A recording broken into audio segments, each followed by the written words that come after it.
Mr. O'Rourke, you're recognized for 5 minutes. Thank you, Mr. Chairman. Mr. Secretary, thank you for the presentation and your answers and responses to our questions and statements so far. I think they've been helpful.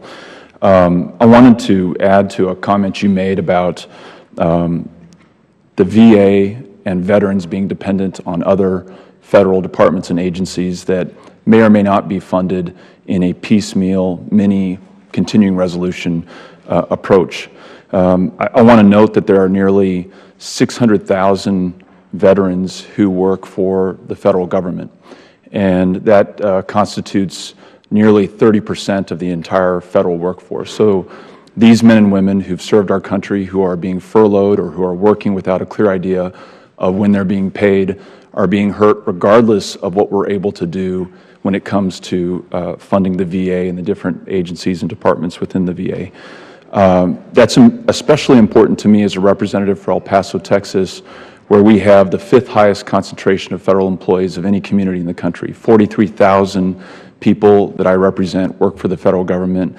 And, you know, if that 27% holds true, well over 10,000 of them are veterans who are being affected by this current shutdown. So I think it adds to the point that you made that we cannot afford to look at this on a piecemeal basis.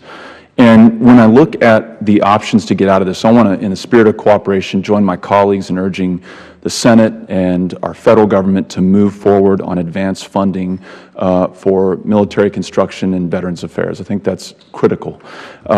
In the short term, I think our best option is what everyone refers to as a clean funding bill or a clean CR that funds all of your services and programs and personnel at a sustainable level. The piecemeal approach that we saw last week, and I appreciate those who wanted to address the issue that way, but it had $0 for medical and prosthetic research, no funding for the National Cemetery Administration, no money for general administration, information technology, at a point where we're trying to get veterans who want to file fully developed claims to do that online, because when they do that, their wait time, which is now 450 days in El Paso, comes down under 100 days. And if we're not funding IT, we're not helping them to get the response that they need and that they deserve and that they've earned. Construction on major projects and on minor projects is zeroed out, as are grants to state VA homes and to state cemeteries.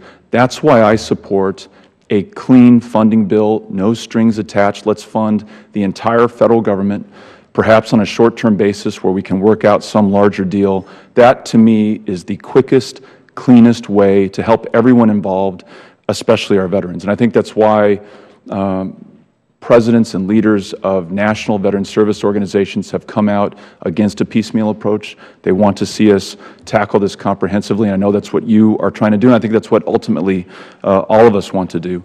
To add to those national VSOs, we reached out yesterday to our local VSOs, said I'm going to have a chance to ask questions of the Secretary, would like to know what you want me to ask. And much of it you've already addressed. Timothy Blodgett of the DAV, Post 165, says the VBA budget is just as important as the VHA budget. And I think we all agree with that, and we want to see that that moves forward. David Nevades of the American GI Forum is concerned about an issue that you brought up. What happens if the shutdown persists and we have veterans who are now in homes who are homeless? Will you have the resources to take care of them? Richard Britton, Vice Commander of the American Legion, talks about shutdown exacerbating problems that veterans already have. David Garcia, Commander of the DAV, Post 187, talks about veterans who are recipients of VA and Social Security benefits having a really hard time after November 1st. And then Kay Davis, President of Veterans of Foreign Wars, actually came up with a solution. Her solution was term limits for members of Congress if we're unable to figure this problem out.